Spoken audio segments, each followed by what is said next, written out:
দেন কত সুন্দর বাড়ি করছে, প্রতিটা বাড়ি ইটার হইতেছে। আল্লাহ পাকের রহমে মসজিদ, আমাদের এই যে মুরব্বী এখানে ইঞ্জিনিয়ার আনসার আলী ভাই যথেষ্ট সহযোগিতা আছে এই মসজিদে। আমি জানি আপনাদের সহযোগিতা আছে, এবারও আপনাদেরকে সহযোগিতা করতে হবে। মসজিদের আরও অনেক সমস্যা আছে ভাই, এখনো অনেক কাজ বাকি আছে, সেগুলো করতে হবে। এই উদ্দেশ্য নিয়ে আজকের এই মাহফিল। অত্র এলাকার অত্র এই মহল্লাবাসীদের অসংখ্য মানুষ এখানে বাড়ি করছে, অনেক মানুষ। জুমার দিনে ইমাম সাহেব বলে মসজিদ ভরে যায়, এবং 5 ওয়াক্ত নামাজে, ফজরের নামাজে, জহর, আসর, মাগরিব, এশায় 1-1.5 কাতার করে মুসল্লি অনর্গল হয়। আমি সেদিন আসলে দেখি 2.5 কাতার মুসল্লি হয়েছে মাগরিবে, 2.5 কাতার এই মসজিদে। এটা তো লক্ষণ ভালো ইনশাল্লাহ। আমি কথা এখন শেষের দিকে নিয়ে আসবো। প্রায় 10টা বেজে আসলো, 9:40 বাজে প্রায়। প্রধান মেহমান চলে আসবে। আমার ভাইয়েরা, আশেপাশে যারা আছেন, আমি আবার একটু শেষবারের মতো অনুরোধ করে আপনারা একটু মাহফিলে চলে আসেন, অল্প সময় কথা হবে। আল্লাহ পাকের এক বান্দা রবি ইবনে সুলাইমান, আপনারা ঘটনা জানেন, ওয়াজ শুনছেন আপনারা। এখন তো মানুষ ওয়াজ শোনে না, বুঝছেন? এখন ওয়াজ পায়খানার ভিতরে ওয়াজ হইতেছে, পকেটে ওয়াজ হইতেছে, গরুহাটি ওয়াজ হইতেছে, মুরগিহাটি ওয়াজ হইতেছে, বারবিরি ওয়াজ হইতেছে, রাস্তায় ওয়াজ হইতেছে, গাড়ির ভিতরে ওয়াজ হইতেছে, মানে সব জায়গায় ওয়াজ হইতেছে। ওয়াজ একটা ব্যবসা হয়ে গেছে, বিজনেস হয়ে গেছে, মানুষের শোনাও একটা ব্যবসা হয়ে গেছে, কাজ করতেছে, শুনতেছে। এই জন্য ওয়াজের আর ইমেল নাই, ওয়াজের আর গুরুত্ব নাই। আমার ভাইয়েরা, রবি বিন সুলাইমান তিনি হজে যাবে, বাগদাদের ঘটনা। হজের নিয়ত করছে উনি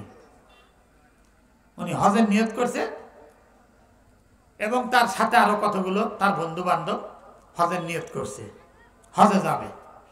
তো যাই হোক, বিভিন্ন জন পরিচিত মানুষ যারা আছে, আত্মীয় তাদেরকে বলতেছে আমি এবার ইনশাল্লাহ হজে যাবো, আমার জন্য আপনারা দোয়া করেন। যার সাথে দেখা হয় এইভাবে বলতে বলতে বলতে বলতে দূরে এক আত্মীয়ের বাড়ি গেছে, যা দেখা সাক্ষাৎ করে। আগের দিনে তো হজ করে আসতে অনেক দিন সময় লাগছে, 3 মাস, 4 মাস, 5 মাস, 6 মাস পর্যন্ত সময় লাগছে। এখন যেমন ডিজিটাল যুগ, প্লেনে উঠলে 6 ঘন্টা, 7 ঘন্টা, 8 ঘন্টা লাগে যাইতে, আসতে 8 ঘন্টা, 8 ঘন্টা, আর থাকা লাগে ওখানে 30 থেকে 32 দিন, এর বেশি নেই। আর উমরায় গেলে লাগে 15-16 দিন, সময় লাগে 8 ঘন্টা, 8 ঘন্টা, 16 ঘন্টা। সেই জামানায় 5 মাস, 6 মাস পর্যন্ত সময় লাগছে, জাহাজে যাওয়া লাগছে, অনেকে হেঁটে গেছে।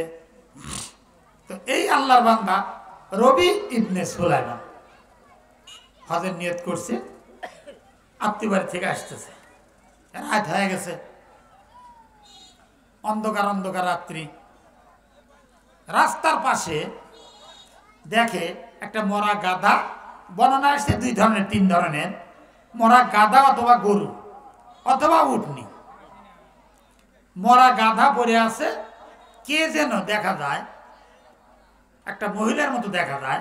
এই মরা গাধার থেকে কিছু গোস্ত কাটতেছে, ছিলে কাটিয়ে ব্যাগের ভিতরে উঠাইতেছে।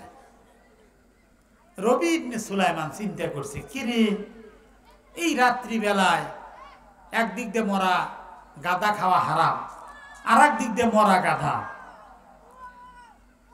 এই মরা গাধার গোস্ত নেয় এই মহিলার সম্ভবত কোনো হোটেলের সাথে যোগাযোগ আছে, হোটেলে হয়তো গোস্ত দেয়, দিয়ে টাকা নেয়। ওনার একটু ফাঁকে থেকে দূরত্ব বজায় রেখে উনি চিন্তা করতেছে, দেখি এই মহিলা এই মরা গাধার গোস্ত নিয়ে দেখি কি করে। দূরত্ব বজায় রেখে দূরের থেকে খেয়াল করছে, হ্যাঁ মহিলা কিছু গোস্ত কাটার পরে ব্যাগের ভিতরে উঠাইয়া চাদর গায়ে দেওয়াই আছে। আস্তে আস্তে মহিলা রাস্তায় উঠে চলে যেতেছে। আল্লাহর বান্দা রবি